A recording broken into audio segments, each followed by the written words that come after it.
Hello बच्चों। आज हम लोग केमिस्ट्री का पहला चैप्टर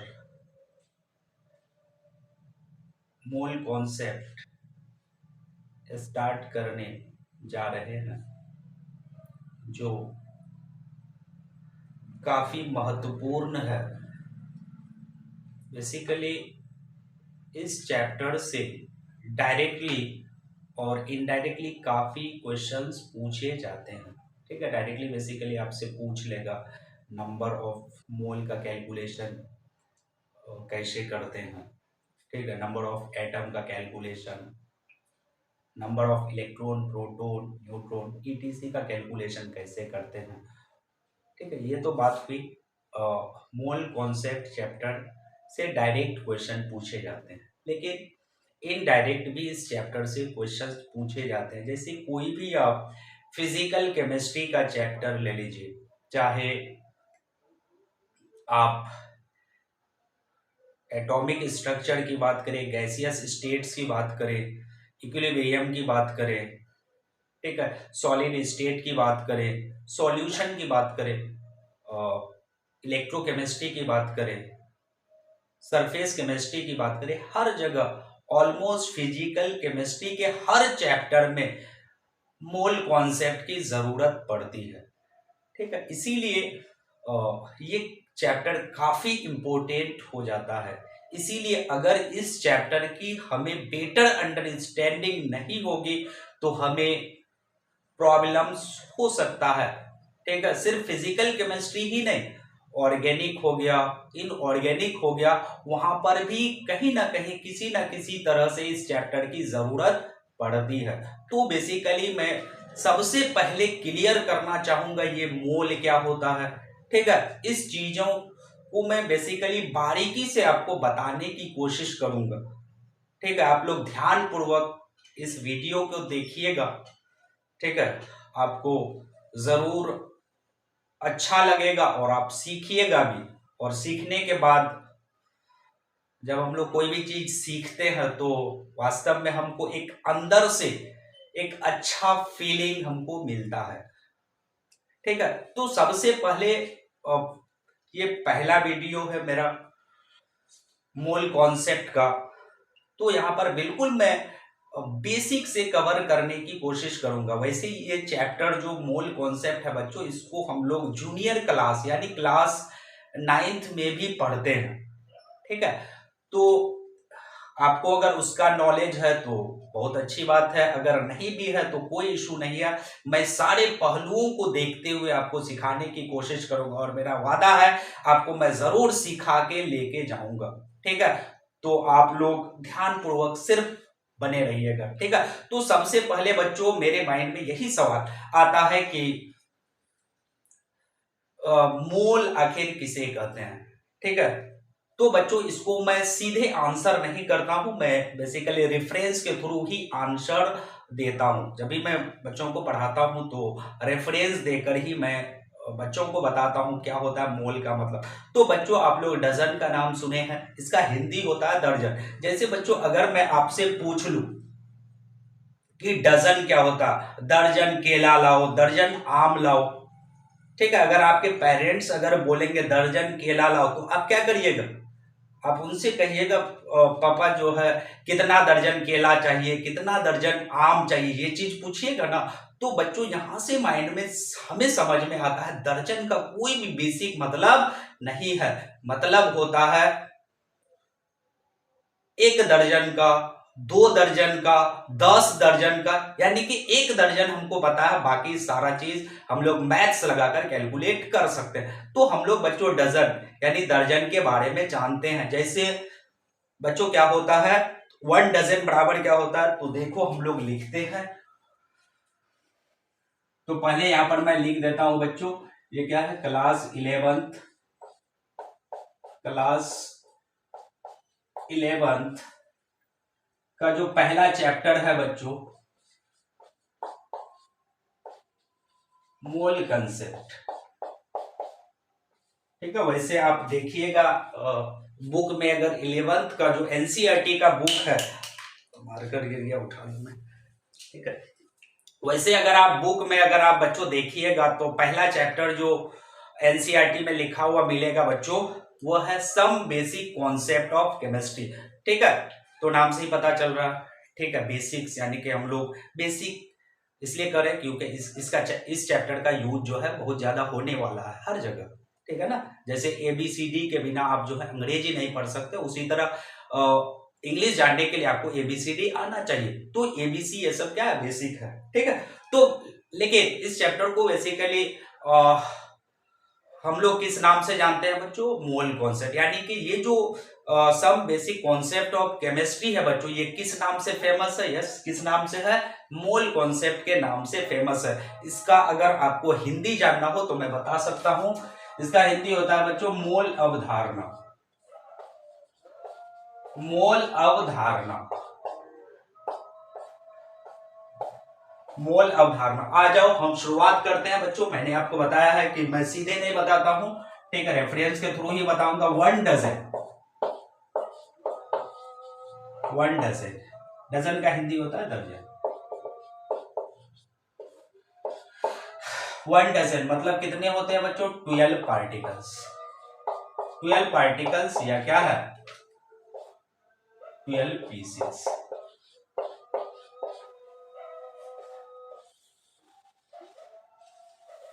ठीक है। यानी कि 1 डजन का मतलब हो गया बच्चों 12 पार्टिकल्स या 12 पीसेस।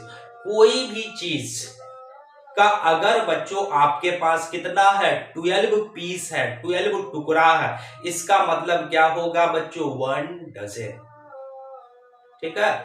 जैसे या कोई भी चीज का अगर आपके पास क्या है बच्चों 12 पार्टिकल्स है, इसका मतलब क्या होगा बच्चों 1 डजन होगा। एग्जाम्पल के लिए आप कुछ भी ले सकते हैं, जैसे आप मैंगो ले सकते हैं। अगर आपने 12 मैंगो काउंट कर लिया बच्चों तो कितने डजन होंगे, 1 डजन होंगे, ठीक है। क्या होंगे बच्चों 1 डजन होंगे। उसी तरह अगर 12 एप्पल काउंट कर लिए तो क्या हो जाएंगे बच्चों 1 डजन हो जाएंगे। तो पार्टिकल के जगह हम लोग क्या ले सकते हैं, एनीथिंग ले सकते हैं, एप्पल ले सकते हैं, मैंगो ले सकते हैं, ठीक है, कुछ भी ले सकते हैं, आप मार्कर ले सकते हैं, ठीक है, आप कुछ भी ले सकते हैं बच्चों, ठीक है। लेकिन क्या होना चाहिए, उसके 12 क्या होने चाहिए, पार्टिकल्स होने चाहिए या 12 पीसेस होने चाहिए।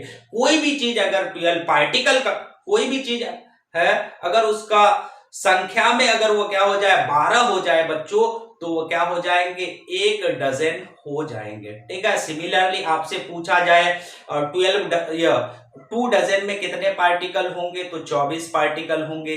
3 डजन में कितने पार्टिकल होंगे, तो आपको 1 डजन में पता है 3 में कितने होंगे बच्चों, 3 से आप क्या कर दीजिएगा मल्टीप्लाई कर दीजिएगा, ठीक है। तो हमको बेसिक इंफॉर्मेशन पता है 1 डजन का मतलब 12 पार्टिकल होता है। वो कुछ भी हो सकता है, वो सिर्फ क्या होना चाहिए बच्चों काउंटेबल होना चाहिए, जिसको आप गिन सकते हैं। अगर आपसे पूछ लिया जाए 1 दर्जन राइस मतलब कितने राइस होंगे, राइस के 12 पार्टिकल को अगर आपने काउंट कर लिया बच्चों तो वो कितने हो जाएंगे 1 डजन राइस होंगे, गॉट इट, ठीक है। तो अब बच्चों अगर आप इतना चीज को समझते हैं, ठीक है, तो अब मैं आपको मैं मोल को अच्छे तरीके से सिखा सकता हूं। जैसे बच्चों डजन का कोई भी मतलब नहीं है, मतलब होता है 1 डजन का, 2 डजन का, 3 डजन का। इसी तरह जो है कोई भी मतलब नहीं होता है मोल का, मतलब होता है बच्चों 1 मोल का, 2 मोल का, 3 मोल का। जिस तरह से 1 डजन का मतलब होता है उसी तरह 1 मोल का मतलब होता है। तो हमें जानना पड़ेगा ये चीज, तो हम लोग अपने डेली लाइफ में सीख जाते हैं। हमारे पेरेंट्स को इस चीज के बारे में हमको सिखाने की जरूरत नहीं पड़ती है 1 डजन कितना होता है, ये सब चीज हम लोग देखते ही देखते क्या करते हैं बच्चों सीख जाते हैं। जब हम लोग छोटे थे तो हमारे पेरेंट्स जो है जैसे पापा ही है वो बाहर जाते थे तो वो बोलते थे कि बच्चों मैंने आज 1 डजन केला लाया, ठीक है। तो हम लोग फिर ऐसे ही काउंट करते थे, देखते थे 12 पीस। इसी तरह फिर दूसरे दिन देखते थे 2 डजन बनाना लाते थे, केला लाते थे, देखते थे 24 केले थे। यहां से हमको समझ में आ गया कि एक दर्जन में क्या होगा, शायद कितने होंगे, 12 क्या होंगे, बनाना होंगे। ठीक है, तो ये चीज हमको बेसिकली सीखने की कोई भी जरूरत नहीं पड़ती है। ठीक है ना।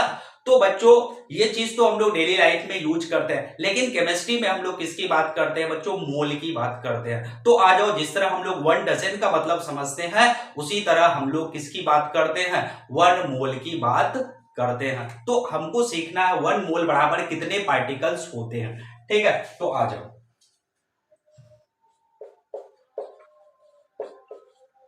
1 मोल बराबर होता है बच्चों 6.022 इंटू 10 की पावर 23 पार्टिकल्स।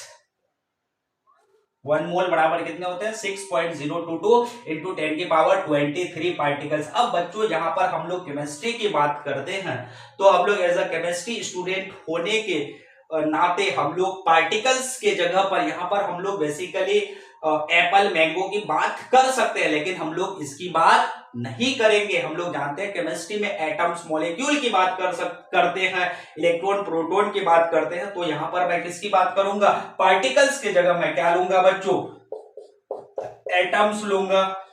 ठीक है, मॉलिक्यूल्स लूंगा, आयंस लूंगा, इलेक्ट्रॉन लूंगा, प्रोटॉन्स लूंगा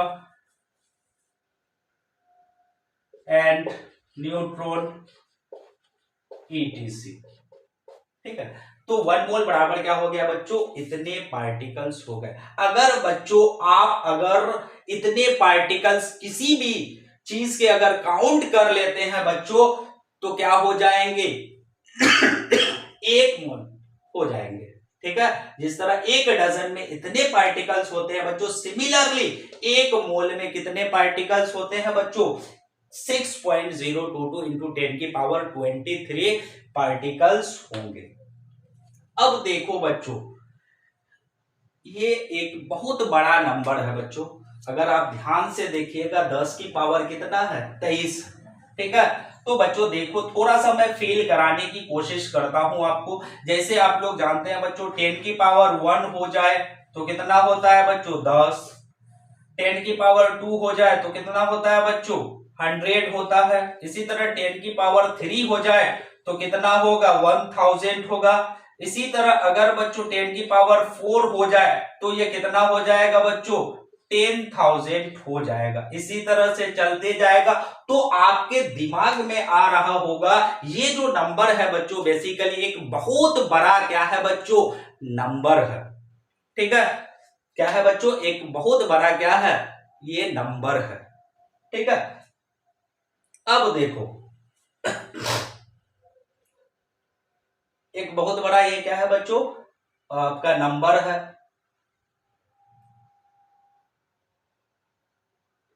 ठीक है,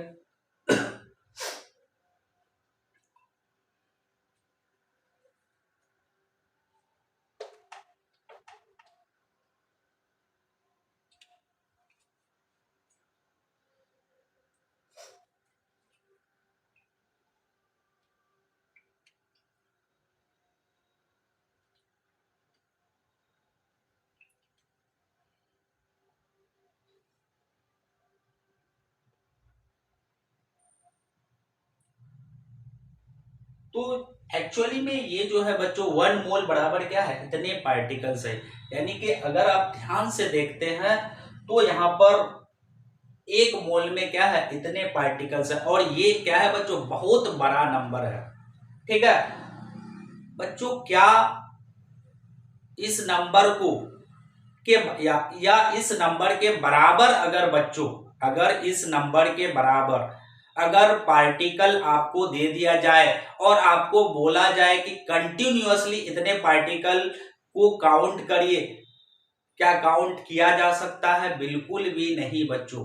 ठीक है, अगर आप 1 जन्म 2 जन्म इस तरह से 7 जन्म अगर ले लेते हैं बच्चों, इतने पार्टिकल्स को अगर कंटिन्यूअसली काउंट करते हैं तो आप काउंट नहीं कर सकते हैं। यानी कि एक मैं फील दिलाने की कोशिश कर रहा हूं बच्चों, ये एक क्या है, बहुत बड़ा नंबर है। ठीक है ना। प्रैक्टिकली क्या है बच्चों, हम लोग काउंट नहीं कर सकते हैं। हाँ, थ्योरेटिकली मैथमेटिकली हम लोग क्या कर सकते हैं, जरूर बात कर सकते हैं। जैसे हम लोग क्या है 1 अरब 10 अरब 10 नील 10 पदम रुपयों की बात कर सकते हैं, ठीक है, लेकिन वो जरूरी तो नहीं है कि वो हमारे पास हो जाए। Got it? ठीक है। अब देखो बच्चों, इसको मैं हटा देता हूं। अब देखो ये जो नंबर है बच्चों 1 मोल बराबर क्या है, इतना पार्टिकल्स। और ये बेसिकली क्या है, एक नंबर है, और इस नंबर को हम लोग क्या कहते हैं बच्चों, एवोगैड्रोस नंबर। क्या कहते हैं बच्चों, एवोगैड्रोस नंबर। क्या कहते हैं, एवोगैड्रोस नंबर। अब देखो बच्चों यहां से इसका शॉर्टकट रिप्रेजेंटेशन की अगर बात करूं तो यहां से नंबर से n ले लिया गया, और ये एवोगैड्रोस का क्या ले लिया गया बच्चों, a ले लिया गया। बेसिकली एवोगैड्रोस क्या थे बच्चों, एक केमिस्ट थे, ठीक है ना। तो इसका केमिस्ट्री में कंट्रीब्यूशन को देखते हुए, ठीक है ना, इस पार्टिकल्स को, ठीक है ना, क्या नाम दिया गया बच्चों, एवोगैड्रोस नंबर दिया गया, ठीक है। तो इसको हम लोग क्या किससे रिप्रेजेंट करते हैं, Na से क्या करते हैं बच्चों, रिप्रेजेंट करते हैं। यानी कि 1 मोल बराबर इतने पार्टिकल्स, या 1 मोल बराबर हम लोग क्या लिख सकते हैं, Na पार्टिकल्स लिख सकते हैं, ठीक है। अब देखो बच्चों, तो यहां से चीजें क्लियर हो गया होगा। जिस तरह से 1 डजन में कितने पार्टिकल्स होते हैं, 12 पार्टिकल्स होते हैं बच्चों, उसी तरह 1 मोल में क्या होते हैं, इतने पार्टिकल्स होते हैं। अगर इतना पार्टिकल्स काउंट कर लिए तो क्या हो जाएंगे, 1 डजन हो जाएंगे। इसी तरह इतने पार्टिकल्स हम लोग अगर काउंट कर लेते हैं बच्चों, तो क्या हो जाएगा बच्चों, 1 मोल हो जाएगा, ठीक है। अब देखो मैं चाहता हूं और भी ये चीजें क्या हो जाए, क्लियर हो जाए, इसीलिए मैं क्या करता हूं बच्चों, मैं बताना चाहता हूं मीनिंग ऑफ 1 मोल। इससे पहले मैं डेफिनेशन दे देता हूं बच्चों इसका 1 मोल का। तो क्या हो जाएगा बच्चों, तो देखो कलेक्शन ऑफ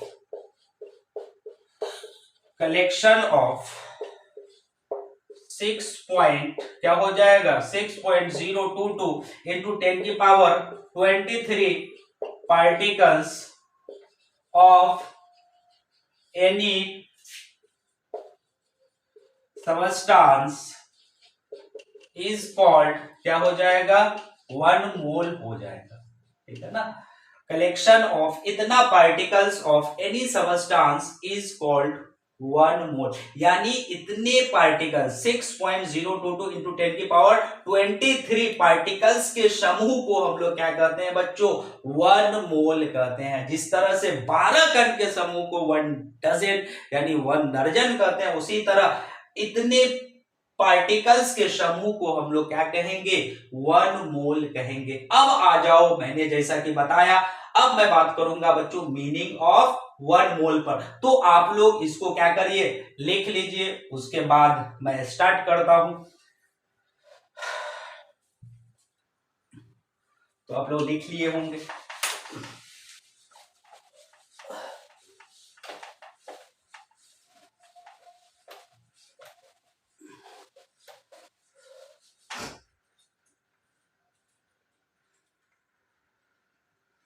तो मीनिंग 1 मोल एटम बराबर 6.022 इंटू 10 की पावर 23 एटम्स, ठीक है। यहाँ 1 मोल के साथ क्या लगा हुआ है बच्चों, एटम लगा हुआ है। तो क्या करो, मीनिंग में क्या करो बच्चों, 1 मोल के जगह क्या करो, 1 मोल का जो न्यूमेरिकल वैल्यू है उसको लगा दो, और साथ में क्या चिपका दो, एटम्स चिपका दो, ठीक है ना। जैसे आप समझ रहे हैं 1 डजन, अगर आपसे एटम बोला जाए तो कितने एटम्स होते, 12 एटम्स, ठीक है ना। वहां पर मोलिक्यूल नहीं कर दीजिएगा, ठीक है। 1 मोल के साथ जो लगा हुआ वही क्या करिएगा, जो 1 मोल का क्या है बच्चों न्यूमेरिकल वैल्यू है उसके साथ क्या लगा दीजिएगा, वही चीज लगा दीजिएगा, ठीक है। इसी तरह बच्चों एटम के बाद किसकी बात कर सकते हैं, 1 मोल किसकी बात कर सकते हैं, बोलिए, ठीक है। अब आप लोग समझ गए होंगे 1 मोल मॉलिक्यूल यानी कि 6.022 10 की पावर 23 क्या हो जाएंगे, मॉलिक्यूल्स हो जाएंगे। Very good. ठीक है। इसी तरह बच्चों अगर आपसे पूछा जाए 1 मोल आयंस, तो कितने आयंस हो जाएंगे? 6.022 इंटू 10 की पावर 23 आयंस हो जाएंगे। Very good. ठीक है। इसी तरह अगर बच्चों और क्या बात कर सकते हैं? ठीक है, 1 मोल अगर इलेक्ट्रॉन्स की बात की जाए तो क्या हो जाएंगे बच्चों? 6.022 इंटू 10 की पावर क्या हो जाएंगे? 23 इलेक्ट्रॉन्स। यानी कि 1 मोल के साथ जो भी चीज लगा हुआ है बच्चों, मीनिंग में क्या हो जाएगा बच्चों?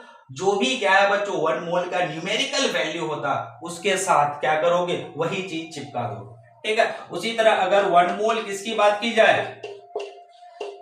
प्रोटॉन्स की बात की जाए तो क्या हो जाएंगे? 6.022 इंटू क्या हो जाएगा? 10 की पावर 23 क्या हो जाएंगे? प्रोटॉन्स हो जाएंगे। ठीक है। उसी तरह 1 मोल न्यूट्रॉन,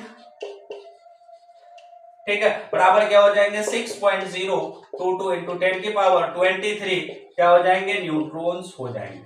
ठीक है, वेरी गुड। ठीक है। तो इसी तरह बच्चों अगर अगर आपसे मैं कहता हूं 1 मोल तोता, तो कितने तोता हो जाएंगे बच्चों? वेरी गुड, 6.022 इंटू 10 की पावर क्या हो जाएंगे? 23 क्या हो जाएंगे? तोता। यानी कि मतलब सिंपल है बच्चों, 1 मोल एनीथिंग बराबर क्या हो जाएंगे बच्चों? 6.022 इंटू 10 की पावर 23 और साथ में क्या लग जाएगा? एनीथिंग। अब लग रहा है यहां से बिल्कुल चीजें क्लियर हो गया होगा। ठीक है। अब आ जाओ हम लोग बात करते हैं बच्चों अगले टॉपिक पर, और अगला टॉपिक का नाम है एटॉमिक मास।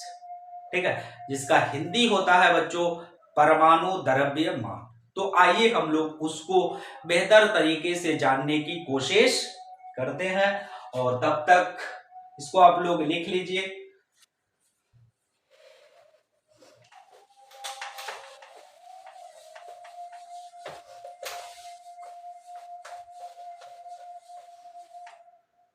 आइए हम लोग बात करते हैं एटॉमिक मास पर।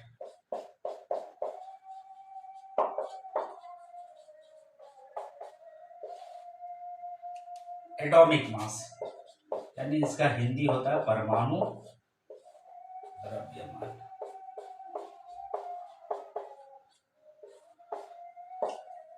एटॉमिक मास यानी इसका हिंदी क्या होता है बच्चों? परमाणु द्रव्यमान। ठीक है। और जैसे ही हम लोग नाम लेते हैं यहां से माइंड में कुछ पिक्चर आता है। ठीक है, अपने आप पिक्चर आने लगता है एटॉमिक मास, यानी कि दिमाग में ये चीज हिट होता होगा सबका कि एटॉमिक मास यानी एटम का मास होगा। ठीक है, यही सब शायद सोच रहे हैं। ठीक है, तो बिल्कुल ये सही है। एटॉमिक मास मतलब होता है बेसिकली एटम का मास। ठीक है ना, जिस तरह से हर आदमी का क्या है बच्चों अपना मास होगा, तो वह उस पर्टिकुलर आदमी का मास होगा। ठीक है। उसी तरह हम लोग जानते हैं आज के डेट में 118 एलिमेंट डिस्कवर्ड है। ठीक है। और एलिमेंट तो आप जानते ही हैं। ठीक, एलिमेंट और एटम क्या होता है, इस चीजों का बेसिक नॉलेज आपको होगा ही। ठीक है ना। एटम क्या होता है थोड़ी सी अगर आप जानना चाहते हैं तो जान लीजिए। एटम क्या होता है? It is the smallest particles it is the smallest particles of the matter। किसी मैटर का जो स्मॉलेस्ट पार्टिकल होता है बच्चों, उसी को हम लोग क्या करते हैं? एटम करते हैं। जैसे एक टुकड़ा है बच्चों, इसको आप क्या करते जाइए? ब्रेक करते जाइए, ये ब्रेक करते जाइएगा, ये छोटे छोटे पीस में टूटते जाएगा। ठीक है, इसको बार बार तोड़ते जाइएगा। अल्टीमेटली एक टाइम आएगा जो फर्दर और क्या होगा बच्चों? ब्रेक नहीं करेगा। मैटर का जो वो छोटा से छोटा पार्टिकल है उसको हम लोग क्या कहते हैं? एटम कहते हैं। ठीक है। ठीक है। इसी तरह एलिमेंट एलिमेंट एटम का हिंदी होता है परमाणु,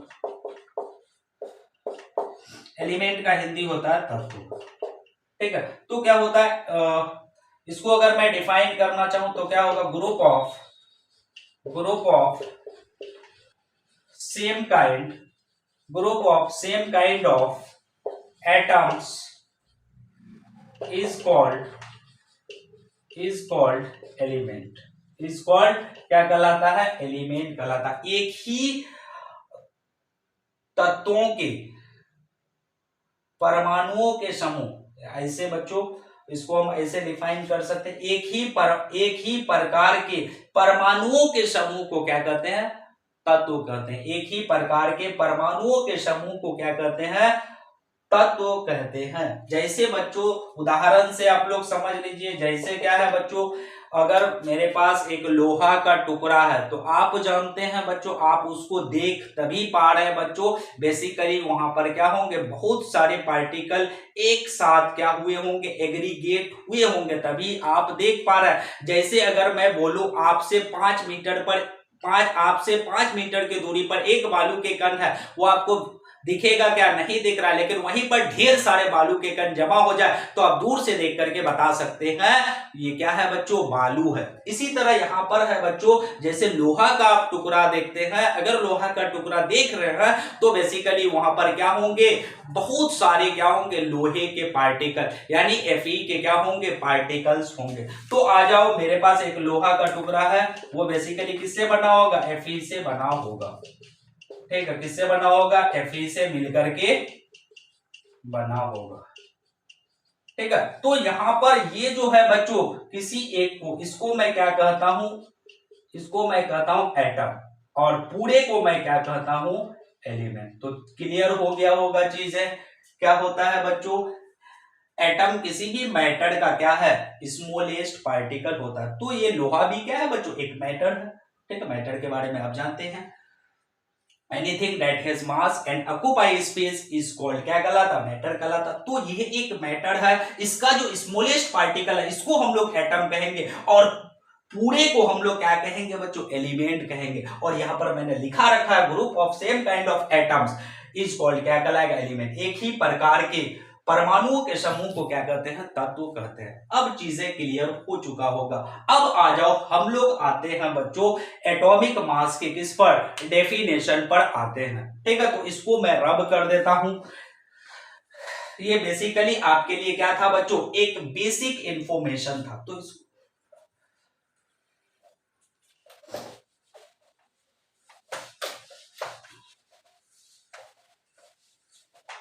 एटॉमिक मास, तो क्या हो जाएगा बच्चों, बोलो, एटॉमिक मास। तो आप लोग जैसा सोच रहे हैं, mass of one atom of an element, mass of one atom of an element is called atomic mass, is called atomic mass. ठीक है, यानी इसका मतलब ये हुआ बच्चों, किसी तत्व के, एक परमाणु के मास को हम लोग क्या कहेंगे, एटॉमिक मास कहेंगे। और यही चीज तो हमको जानना है। ठीक है, जैसे अगर लोहा का टुकड़ा है बच्चों, हम जानते हैं वहां पर जो भी लोहे के पार्टिकल होंगे, ठीक है, वो आइडेंटिकल होंगे। अगर हमको एक का मास पता हो जाए तो अगर 10 का पूछेगा, 20 का पूछेगा, क्या नहीं बता सकते हैं, बिल्कुल बता सकते हैं। हम लोग क्या कर देंगे, सिंपली मल्टीप्लाई कर देंगे। ठीक है ना, इसको मैं और भी दूसरे तरीके से बताता हूं। जैसे अगर क्रिकेट का मैच होता है, वहां पर किसका यूज होता है बच्चों, बॉल का यूज होता है। ठीक है ना, आप देखिएगा बच्चों, जो भी बॉल यूज होता है, सारे बॉल का क्या होगा बच्चों, जो मास होंगे आइडेंटिकल होंगे, यानी समान होंगे। क्यों ऐसा होता है, ऐसा इसीलिए होता है बच्चों, क्योंकि वे सेम मटेरियल से, ठीक है, क्या होते हैं, बने होते हैं, और अमाउंट भी ऑब्वियसली क्या होगा, सेम होगा। ठीक है ना, तो ऐसा ही यहां पर है।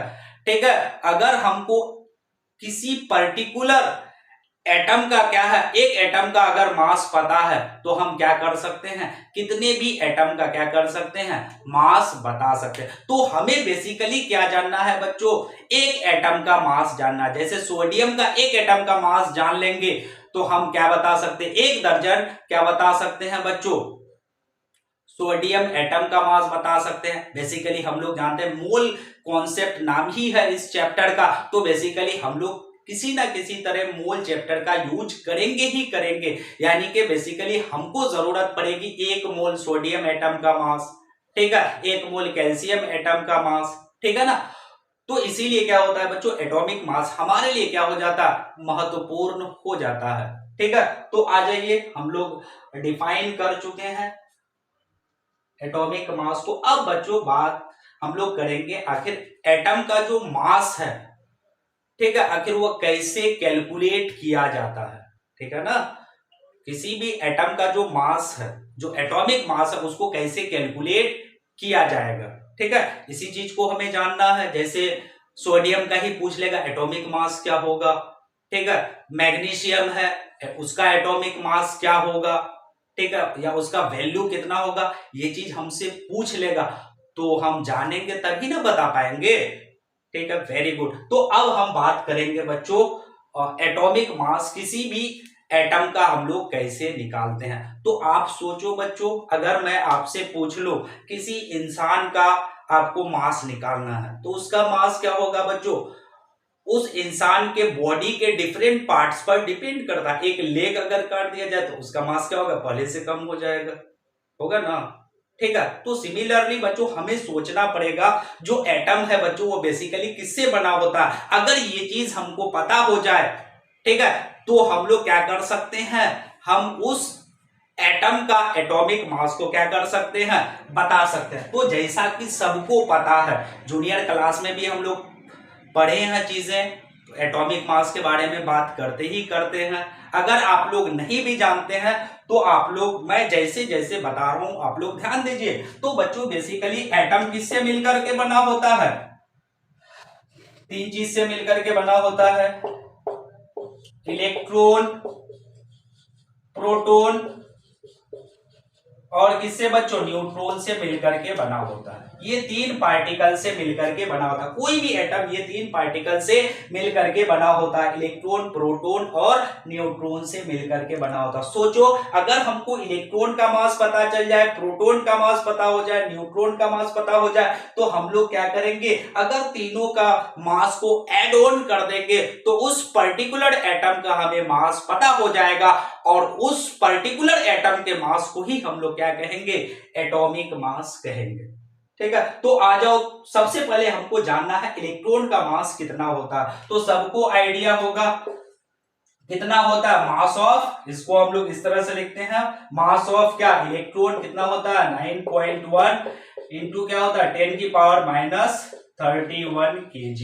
अब देखो बच्चों, हम लोग जानते हैं ये जो इलेक्ट्रॉन, प्रोटॉन, न्यूट्रॉन है बहुत छोटे पार्टिकल्स होते हैं, क्या होते हैं, बहुत छोटे पार्टिकल्स होते हैं। अब जानते हैं एटम को नहीं देख पाते हैं हम लोग नेकेड आई से, ठीक है, एटम को देखने के लिए स्कैनिंग इलेक्ट्रॉन माइक्रोस्कोप का यूज किया जाता है। तो हम लोग इलेक्ट्रॉन को कहां से देखेंगे, यानी कि हमको फील होता है ये सब बहुत छोटे पार्टिकल होते हैं। अगर बच्चों छोटा पार्टिकल होगा तो यूनिट हम लोग क्या यूज करेंगे, बड़ा या छोटा, सोचो।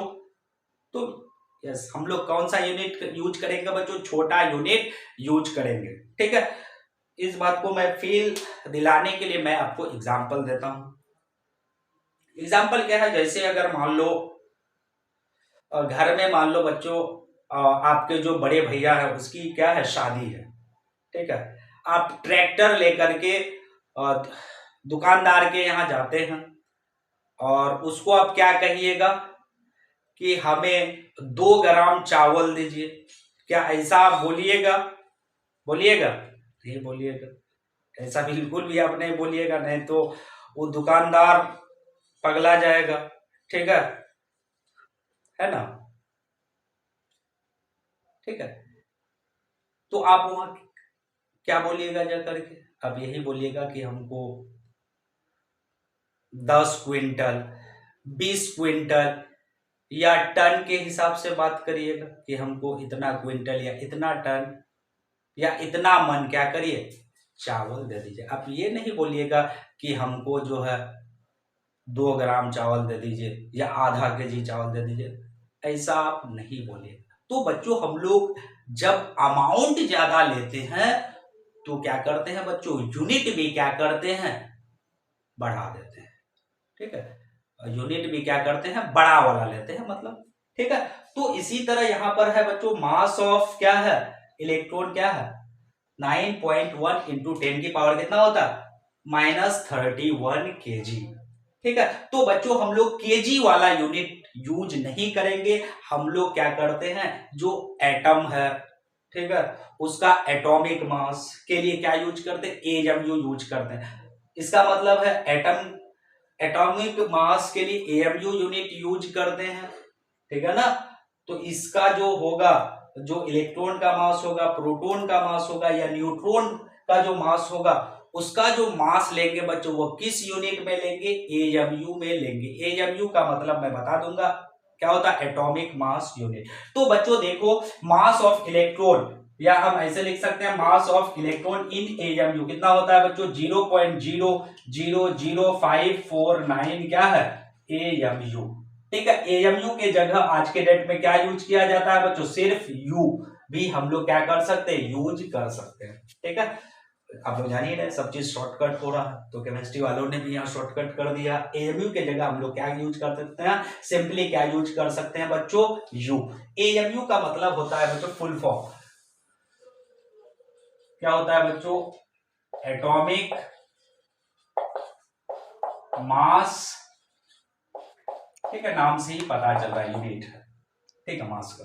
ठीक है, या यू फॉर क्या हो जाता है यूनिफाइड यूनिफाइड क्या होता है मास होता है। ठीक है, तो इसी तरह मैं डायरेक्टली अब बता दे रहा हूं बच्चों मास ऑफ प्रोटॉन कितना होता है बच्चों 1 एएमयू होता है। और इसी तरह बच्चों मास ऑफ न्यूट्रॉन इसका जो मास है बच्चों कितना होता है ये भी लगभग कितना होता है बच्चों 1 एएमयू होता है। इसका भी मास कितना होता है 1 एएमयू होता है। थोड़ा सा डिफरेंस होता है, आप बुक में देख लीजिएगा।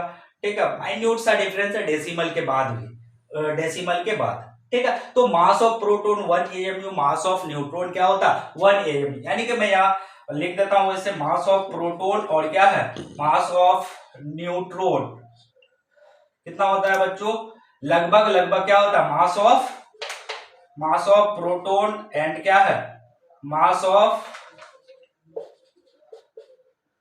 प्रोटॉन और मास ऑफ न्यूट्रॉन क्या होता है बच्चों लगभग क्या होते हैं बराबर होते हैं। ये किसके आसपास होते हैं 1 एएमयू के। ठीक है, 1 एएमयू के बराबर होते हैं। Mass of proton mass of neutron के क्या होता है अप्रोक्सीमेटली इक्वल होता है। और ये कितने के बराबर ले लिया जाता है 1 एएमयू के बराबर ले लिया जाता। अब देखो मैं आगे कुछ नेग्लेक्ट करने वाला हूं। ठीक है, क्यों नेग्लेक्ट करने वाला हूं तो आ जाइए क्यों ऐसा कर रहा हूं मैं, तो इसको मिटा दिया जाए।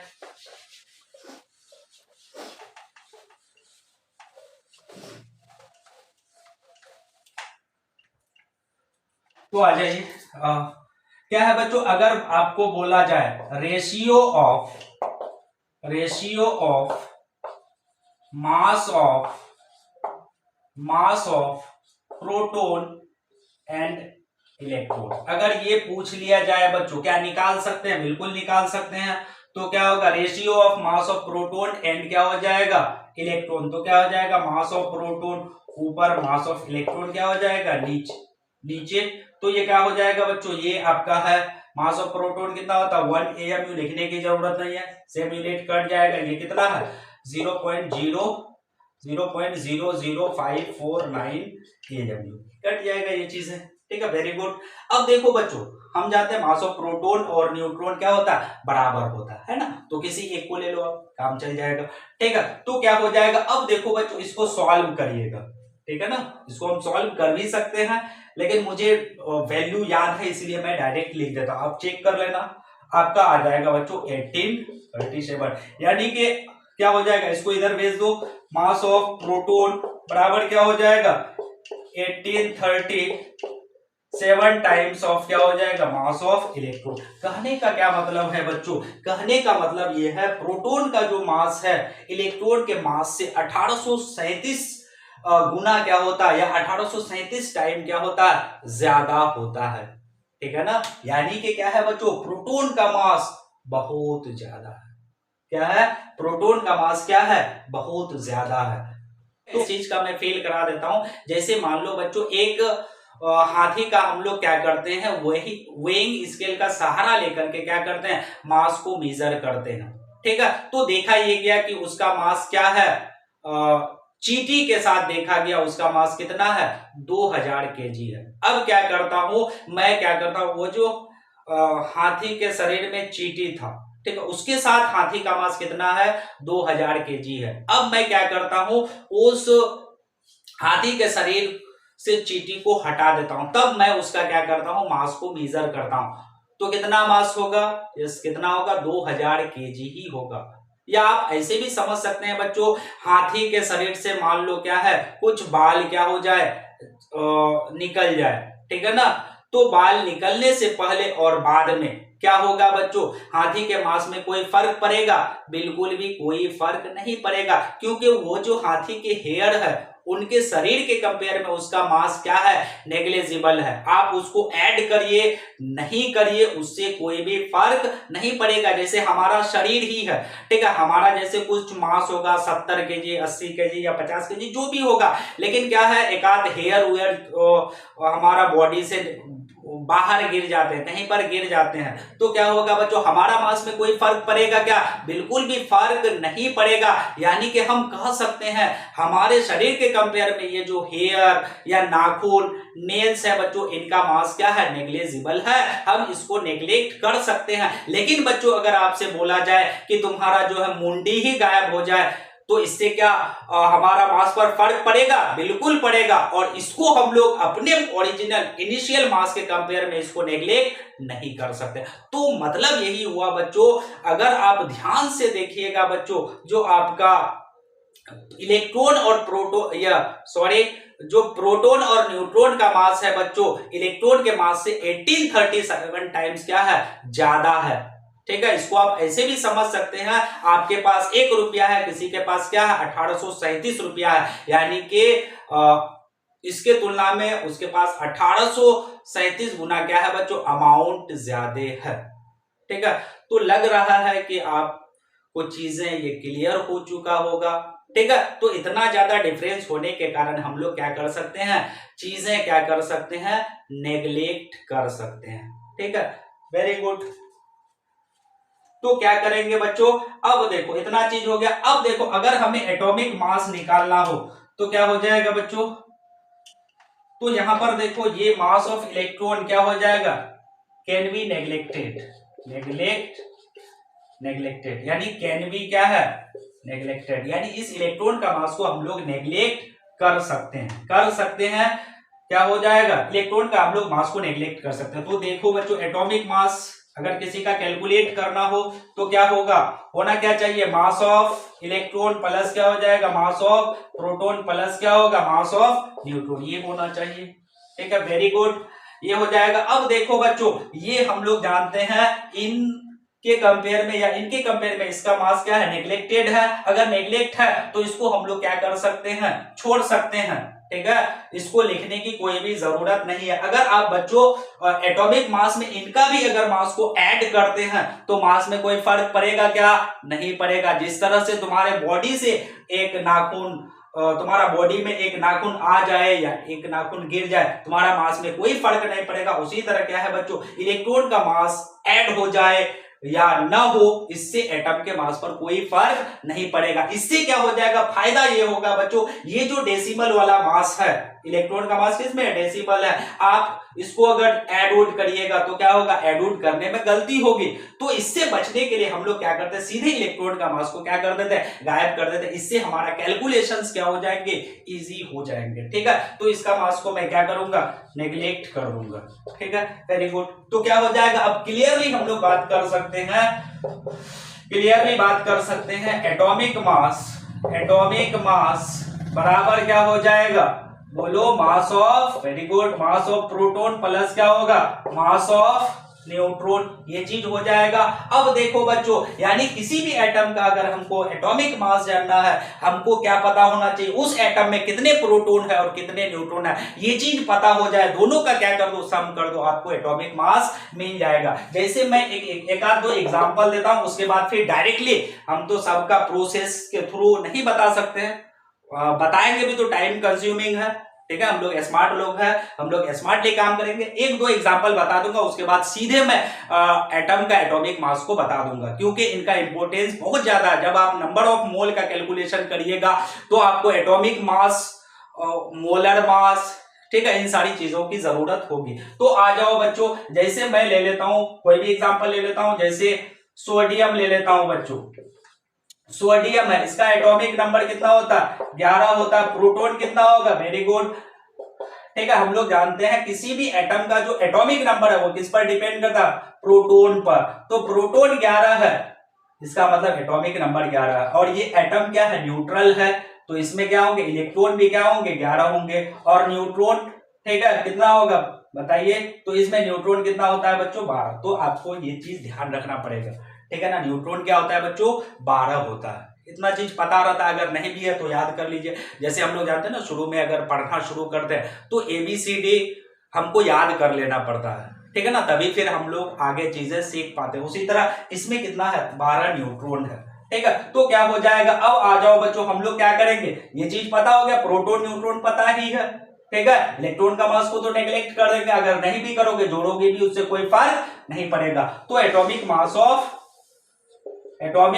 ऑफ सोडियम क्या हो जाएगा बच्चों, बोलो, तो क्या हो जाएगा, बोलो तो बच्चों, क्या हो जाएगा, बोलो, मास ऑफ प्रोटॉन प्लस क्या हो जाएगा, मास ऑफ न्यूट्रॉन। तो क्या लिखिएगा, मास ऑफ प्रोटॉन, तो क्या हो जाएंगे, क्या करिएगा, बोलो, इसको हम लिख सकते हैं mass of 1 proton multiplied by क्या हो जाएगा, बोलो, mass of 1 proton multiplied by क्या हो जाएगा, बोलो, 11, ठीक है। तो क्या हो जाएगा, 11 गुने क्या हो जाएंगे, 1 AMU। तो इसको लिखने की जरूरत है, लास्ट में हम लोग लिख देंगे। इसी तरह क्या हो जाएंगे, न्यूट्रॉन कितना है बच्चों, तो क्या हो जाएगा, 12 न्यूट्रॉन है, तो क्या हो जाएगा, मास ऑफ क्या हो जाएंगे, 1 न्यूट्रॉन इंटू क्या हो जाएगा, 12, ठीक है। तो ये क्या हो जाएंगे, इंटू क्या हो जाएगा, 12। अब इसको ऐड कर दीजिएगा तो कितना आ जाएगा बच्चों, 11 और 12 कितना आ जाएगा, 23 AMU। ये सब आप लोग शायद पहले भी पढ़े होंगे कहीं ना कहीं। तो एटॉमिक मास कितना होता है सोडियम का, 23 AMU होता है। एक और एग्जांपल मैं बता देता हूं जो फेमस है, तो इसको आप लोग लिख लिए होंगे, मैं आगे बात करता हूं, ठीक है। एटॉमिक मास ऑफ, इसको पहला एग्जांपल दे देता हूं, इसको मैं दूसरा एग्जांपल दे देता हूं। एटॉमिक मास ऑफ ऑक्सीजन कितना हो जाएगा, ये क्या हो जाएगा, एटॉमिक मास ऑफ ऑक्सीजन, ठीक है। तो कितना हो जाएगा, पहले देखो, ये जो ऑक्सीजन है बच्चों, इसका एटॉमिक नंबर कितना होता है, 8 होता है। प्रोटॉन कितना होगा, अभी हम लोग जाने बच्चों, एटॉमिक नंबर प्रोटॉन पर डिपेंड करता है, न्यूट्रल है, न्यूट्रल समझते ना, जैसे ऑक्सीजन का सिंबल क्या है, O है, ठीक है। अगर इस पर अभी कुछ दिख रहा है, नहीं दिख रहा है, ये न्यूट्रल है। अगर ऐसा दिखता ये कैटायन कहलाता, अगर ऐसा दिखता बच्चों ये क्या कहलाता, एनायन, ठीक है। कैटायन में क्या होता है बच्चों, प्रोटॉन की क्या होती है, एक्सेस होती है, और एनायन में इलेक्ट्रॉन का एक्सेस होता है, यानी इलेक्ट्रॉन ज्यादा होगा, और क्या होगा, न्यूट्रल में दोनों चीज बराबर होता है, ठीक है। ये चीज हो गया। अब इलेक्ट्रॉन कितना होगा, ये 8 होगा, न्यूट्रॉन क्या है, ये 8 होता है, ठीक है ना। इस कभी कोइंसिडेंस होता है, ये सारा चीज इक्वल होता है, ये जरूरी नहीं है, ठीक है। अब देखो बच्चों, ये चीज आप बता सकते हैं, क्या हो जाएगा, बोलो, एटॉमिक मास ऑफ ऑक्सीजन, तो 8 प्रोटॉन है और 8 न्यूट्रॉन है, क्या करो, दोनों को ऐड कर दो, 11 इंटू, सॉरी, क्या हो जाएगा, 8 इंटू क्या हो जाएगा, 1 प्लस क्या हो जाएगा, 8 इंटू 1, यानी कि कितना आ जाएगा, 16 AMU, ठीक है। तो इस तरह से आप क्या कर सकते हैं, हर एटम का एटॉमिक मास को निकाल सकते हैं। क्या हम हर एटम का मास, एटॉमिक मास इस तरह से निकालेंगे? बिल्कुल भी नहीं, सिर्फ ये टाइम कंज्यूमिंग होगा। अब मैं सीधे क्या करता हूं, एटॉमिक मास का वैल्यू को क्या करता हूं बच्चों, लिख देता हूं। वो भी हम लोग थ्रू आउट बात करेंगे 1 से 20 तक, और जो भी इंपॉर्टेंट है उस एटम के एटॉमिक मास की बात करेंगे, ठीक है ना। सारे एटम के एटॉमिक मास के याद करने की बिल्कुल भी जरूरत नहीं है। जो भी क्या होंगे बच्चों, जैसे 20 से ऊपर वाला जो भी एटम है उसका एटॉमिक मास बेसिकली कोई भी एग्जाम में आपको दे दिया जाता है, लेकिन एज अ केमिस्ट्री स्टूडेंट होने के नाते हमें थोड़ा सा नॉलेज होना चाहिए, basic knowledge, atomic number, symbol, atomic mass, कम से कम 20 एटम तक होना चाहिए, ठीक है। तो मैं बता देता हूं, देखिए, ठीक है, इसको मिटा दिया जाए। तो एक तरफ मैं लिखता हूं, इसको मिटा देता हूं, एक तरफ मैं लिखता हूं एटम और दूसरी तरफ लिखता हूं एटॉमिक मास। एटॉमिक मास, जैसे बच्चों हाइड्रोजन है, इसका सिंबल क्या होता है, H होता है, इसका एटॉमिक मास क्या होता है 1 AMU। अब आप लोग, जैसे हीलियम है, इसका एटॉमिक मास कितना होता है 4 AMU। अब आप लोग बुद्धि लगा सकते हैं, कैसे लगा सकते हैं, देखो स्मार्टली। जैसे बच्चों हीलियम है, इसका एटॉमिक नंबर कितना होता है 2 होता है, यानी कि इसमें प्रोटॉन कितना होगा, यस कितना होगा 2 प्रोटॉन होगा, यानी कि 2 AMU जो मास होगा बच्चों 2 प्रोटॉन के वजह से होगा। और आप देख रहे हैं 4, और 2 AMU किसकी वजह से होगा, 2 न्यूट्रॉन की वजह से होगा। तो यहां से आपने सीख लिया ना, यहां पर क्या होंगे 2 प्रोटॉन होंगे और क्या होंगे 2 न्यूट्रॉन होंगे, ठीक है। तो समझ गया, अब आप लोग दिमाग लगा सकते हैं, ठीक है। हाइड्रोजन हीलियम क्या है, आपको ट्रिक भी पता होगा, ही लीबे बकनोफने नमक अलसी पसकलर ककासती बक्रमण फेकोनी फ्यूजन गागे अस्से बरकर। तो ये ट्रिक अगर आप लोगों को चाहिए तो मैं जरूर कभी ना कभी बता देता हूँ, ठीक है। मैं बेसिकली इसको मैं जूनियर क्लास में ये चीज बताता हूँ, ठीक है। अभी देखो हाइड्रोजन हीलियम लिथियम ये कितना होता है 7 AMU, ठीक है। उसके बाद बेरिलियम ये कितना है 9 AMU। बोरोन कितना होता है 11 AMU, ठीक है। कार्बन कितना होता है 12 AMU, ठीक है। सोच सकते हैं इसका एटॉमिक नंबर क्या 6 होता है, यानी कि 6 एटॉमिक नंबर है, यानी कि क्या होगा 6 प्रोटॉन और क्या होगा 6 न्यूट्रॉन, ठीक है। नाइट्रोजन कितना होगा 14 AMU होगा, ठीक है, ठीक है। ये आइडिया नहीं लगा लेना है कि जो एटॉमिक मास है एटॉमिक नंबर का डबल होता है, ये जरूरी नहीं है, कहीं कहीं पर हो सकता है बट ऑलवेज नहीं, ठीक है। ये कॉन्सेप्ट निकाल देना, ठीक है। ऑक्सीजन ये कितना होता है 16 AMU, ठीक है। उसके बाद फ्लोरीन ये कितना होता है 19 AMU। बकनोफन नियोन कितना होगा ये 20 AMU होगा, ठीक है। इधर पार्टीशन डाल देता हूं, इधर देखो, इधर भी लिख देता हूं एटम और इधर क्या लिख देता हूं एटॉमिक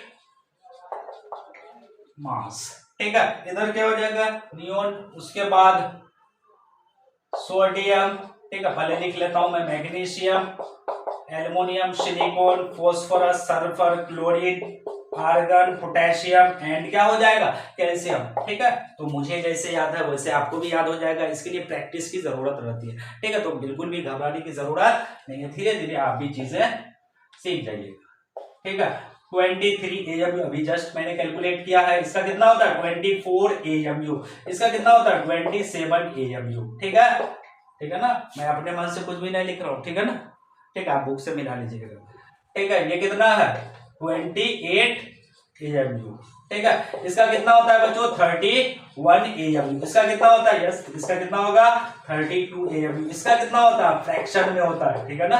आगे सीखिएगा क्यों इसका फ्रैक्शन में एटॉमिक मास है, ठीक है। आइसोटोप इसे पढ़िएगा बाद में, ठीक है। इसका कितना होगा, इसका कितना होता है यस 40 AMU, ठीक है। इसका कितना होता है 39 AMU। यहीं पर मैंने पीरियोडिक लॉ फेल कर गया था, ठीक है। उसके बाद इसका कितना होता है बच्चों 40 AMU। यहां से देखिएगा, देखिएगा मास इंक्रीज करा, लेकिन यहाँ पर कुछ देख रहा है डिक्रीजिंग ऑर्डर, ठीक है ना, ठीक है। तो ये कैल्शियम का बेसिकली है कितना 40 AMU। अब आगे कुछ इंपोर्टेंट एटम और है बच्चों, उसकी मैं बात कर लेता हूं। आपको थ्रू आउट 20 एटम तक क्या करना है एटॉमिक मास को याद रखना। बाकी मैं जो बता रहा हूं आपको उसी पर ज्यादा फोकस करना है, क्योंकि इनका जरूरत आपको पड़ेगा। जब मैं हम लोग मोलिकुलर मास की बात करेंगे बहुत ज्यादा जरूरत पड़ेगी। ठीक है, तो इनिशियली आप क्या करो, थोड़ा बहुत या कहीं पर दीवार है वहां पर क्या करो, इसको चिपका दो। अगर चिपका दोगे तो क्या होगा, बार बार देखोगे ये याद हो जाएगा। रटने से बिल्कुल भी याद नहीं होता। हाँ, इतना चीज मैं आइडिया बता सकता हूं, जो एटॉमिक मास है बच्चों क्या होगा, एटॉमिक नंबर का डबल के आसपास होगा। नोट एग्जैक्टली क्या हो, डबल। ये एग्जैक्टली डबल बिल्कुल भी नहीं होगा। जैसे कार्बन का पूछ लेगा, आपसे पूछेगा क्या एटॉमिक मास 6 होगा, बिल्कुल भी नहीं, 11 12, यस कितना होता, 12 होता। ठीक है, तो डबल के आसपास होता। क्यों, कार्बन का एटॉमिक नंबर 6, तो इसका एटॉमिक मास उसके डबल के आसपास ही होगा। ठीक है, इसको हटा देता हूं मैं। ठीक है, तो इधर देखो, जैसे कॉपर है, जिंक है, कॉपर का सिंबल Cu, जिंक का Zn, उसके बाद आयरन है, उसके बाद और ले लेता हूं मैं ले लेता हूं Ag, ले लेता हूं Au, ले लेता हूं। ठीक है, आयोडीन ले लेता हूं, बेरियम ले लेता हूं। ठीक है, बाद बाकी हम लोग जब मोलिकुलर मास का कैलकुलेशन करेंगे कुछ नया एटम आएगा वहीं पर मैं बता दूंगा। ठीक है, कॉपर इसका कितना होता है बच्चों, 63.5 AMU। मैंने बताया था ना, AMU के जगह हम लोग क्या यूज कर सकते हैं, यू भी यूज कर सकते हैं, ये गलत नहीं है। ठीक है, आज के डेट में इसको भी यूज किया जाता है। 65 पॉइंट क्या है, 5U, ऐसा भी लिख सकते हैं। इसका क्या होता है बच्चों, 56 क्या है, U। ठीक है, और इसका कितना होता है, 108 क्या है, U या AMU, आप जो भी लिखना चाहो, U या क्या लिखो, AMU। इसका कितना होता है, 197 क्या है, U या क्या है, AMU। आयोडीन इसका कितना होता है बच्चों, 127 क्या है, यू ही लिख रहे हो तो लिखो इसी को। ये कितना होता है, 137 AMU। एक और मैं बता देता हूं। ठीक है, क्या बता देता हूं, जैसे मरकरी है बच्चों, ये भी महत्वपूर्ण है, इससे भी पूछा जाता है कभी कभी। ठीक है, कोई कंपाउंड ही पूछ लेगा, जैसे HgCl2 है, इसका बोलेगा मोलिकुलर मास बताओ, तो मरकरी का मास पता रहेगा तब ना निकाल पाओगे। ठीक है, तो क्या हो जाएगा, इसका क्या होता है, 200 AMU होता है। क्या होता है बच्चों, इतना होता है। ठीक है, और कोई नया आएगा तो हम लोग इसकी बात उसी टाइम कर लेंगे जब हम लोग मोलिकुलर मास की बात करेंगे।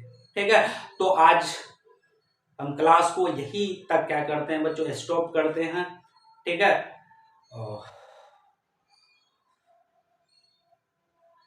ठीक है, तो आज के लिए इतना ही काफी है। Thank you and regularity should be maintained.